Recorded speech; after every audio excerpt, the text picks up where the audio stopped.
That's the date I uploaded my first $1 Million Bogan episode 1. So in 53 days,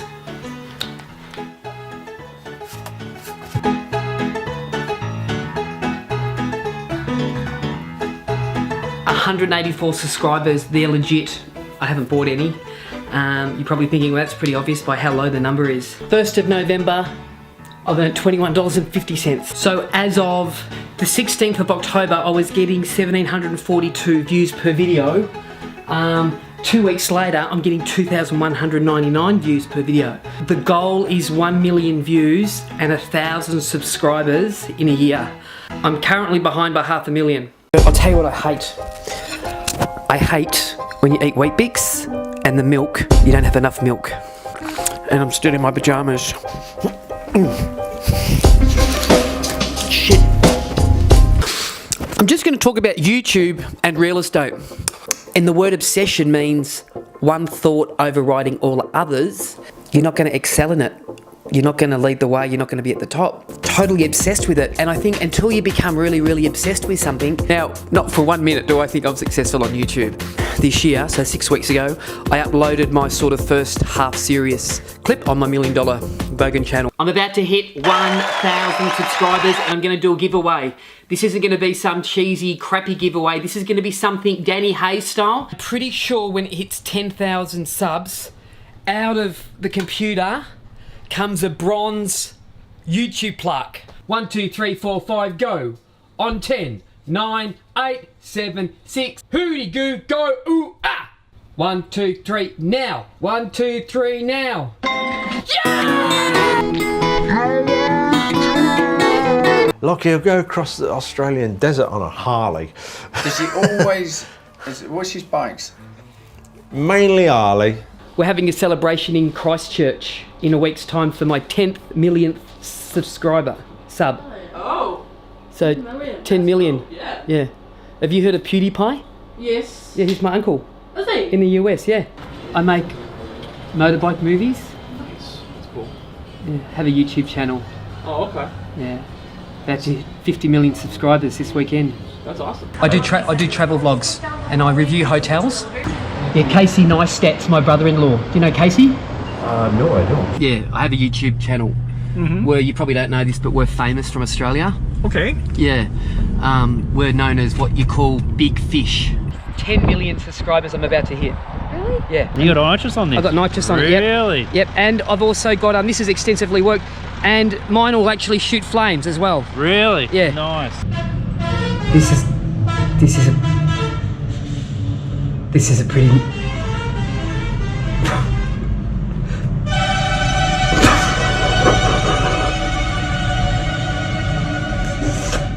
I'm not making this shit up. Oh, fuck, my nose is on fire. Sorry. Oh.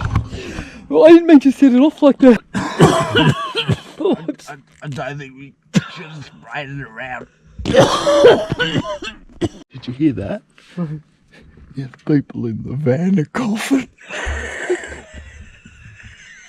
We all know what happened to $1 Million Bogan, but I'm going to give you my take, and it's a little bit different than what you've been watching. We're all in this together. How many times have you heard that in the past few months? It's true. We all feel Victorians' pain right now, and we'll all pay a price for lockdowns and border closures. Unless you're a cocky Victorian real estate agent who decided to travel to Queensland for new motorbike tyres and managed to talk a negligent cop into letting him cross the border. We're all Australians. I'm not a Victorian or a New South Wales person, I'm an Australian. Hey guys, it's Mike with Riding in the Ozarks. Today I want to talk about Harley Davidson, political correctness run amok, and $1 Million Bogan. And he rides everywhere. The guy rides a ton of miles. He spends a lot of money getting his bikes fixed up.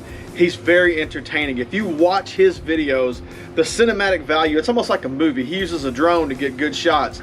He does crazy things. He takes his bike, he takes a Road King, that's a beautiful bike, on the beach, gets it stuck in the sand, in the water. He does all these crazy things. This same guy, okay, who makes all this content, pro Harley content, this is a guy who is a ambassador for Harley Davidson and an ambassador for the brand. Who flies to India, gets on a motorbike and says, which way's Mount Everest? Oh my God. People think that I'm a bit of a loose cannon. I ride Harley Davidsons where they should be ridden. I take it right to the edge. Hello, Daniel. This is Big Brother. I have chosen you. I don't quit. I'll put my life on the line to win. Time to close the door.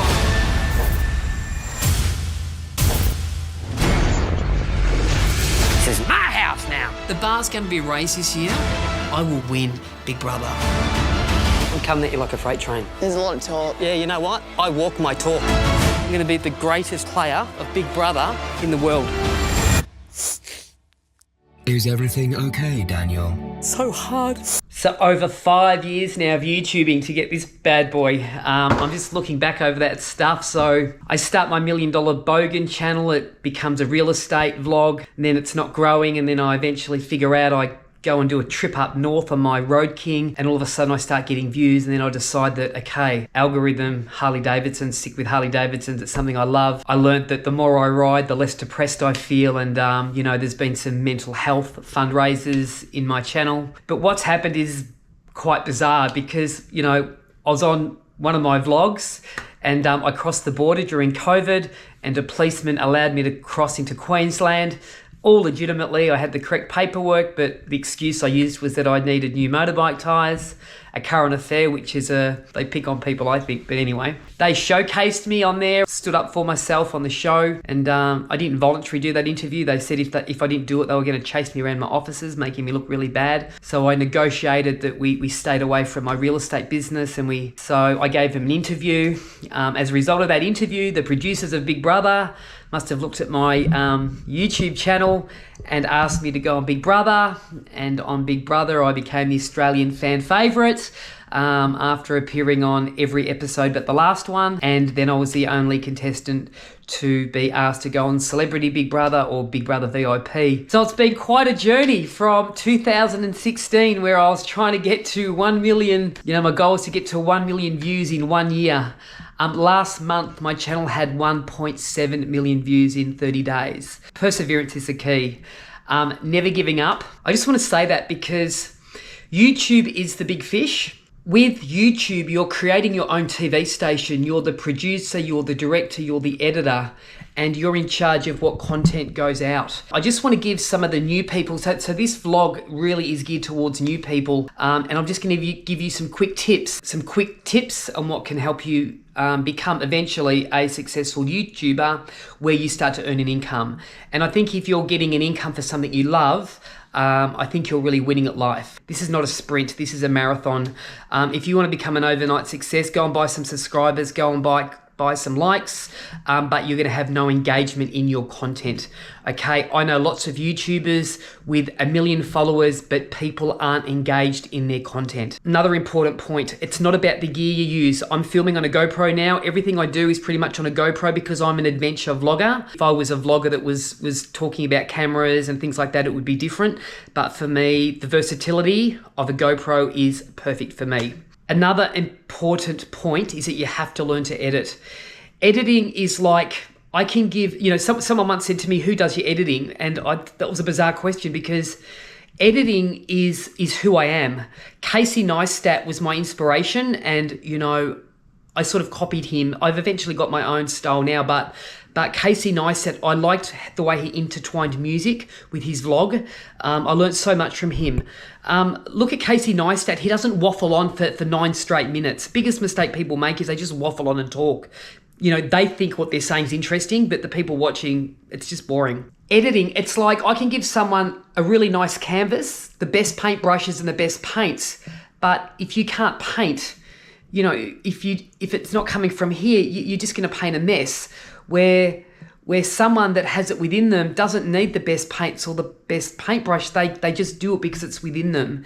And editing is something, it's your own style. So watch YouTube editorials, watch YouTube clips, stay teachable. You know, I'm always learning. You know, I've recently bought this camera and I use this camera to take thumbnails. And if you've watched my last series where I went up north with David and Veronica, my thumbnails I think are a lot better because Instead of taking a screen grab off the GoPro, I'm actually, taking a photograph much more higher quality. I'm shooting in RAW, and I can edit it at a much higher quality. This is a 1%er. Join all the 1%ers together and you eventually will begin to grow a YouTube channel. Another big thing is stick to one topic, okay? Mine is Harley Davidson's. My keywords in my headings, Harley Davidson, custom Harley Davidson, Road Kings, Road Glides. It's all words to do with motovlogging. The algorithm doesn't like you jumping around. Study the algorithm. Google learning about the algorithm. You will learn about things like keywords, and all these little 1%ers will help grow your channel. You've got to forget about making money. If you're in it to make money, it's not going to work. You've got to have a love of what you do. The best vloggers that I know or that I follow, they love what they do. Blockhead, Matt Laidlaw, Shade Tree Surgeon, just to name some motovloggers I follow, Itchy Boots, Casey Neistat, PewDiePie, they all love what they do. And if you don't love what you do, you're not going to do it for very long. It's simple. A bit like business, you can't quit. There's always reasons to quit, but you got to keep going. You got to keep pushing through. I want to be, and this is my dream, the best motovlogger in the world, and to create the best content. I don't have a backup crew. I don't have a film crew. I don't have a team of editors behind me. It's just me. I film, I edit, and I upload. That way I get to keep it raw and authentic. For me, I'm very, very blessed. Travel around the world, and now that COVID's over, I've got some pretty big trips teed up, and I get to take you guys with me, which is awesome. I just want to truly thank you. I know everybody thanks their followers and people that subscribe, but I just want to say thank you. I know many people that watch my vlog don't have the money to buy a Harley Davidson. They don't have the money to do what I do, and I take for granted at times what I do. I am very blessed. I just want to thank Geelong Harley Davidson and Colin for allowing me to go in there and film.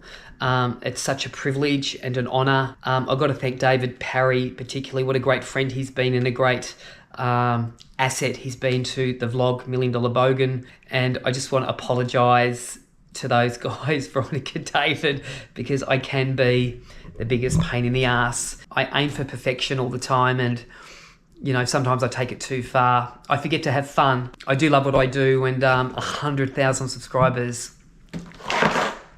that's the proof. No cheating. I only dreamed of 100,000 subscribers. I never thought I'd get there. But you know what? I'm going to get to 1 million. 1 million. We got this.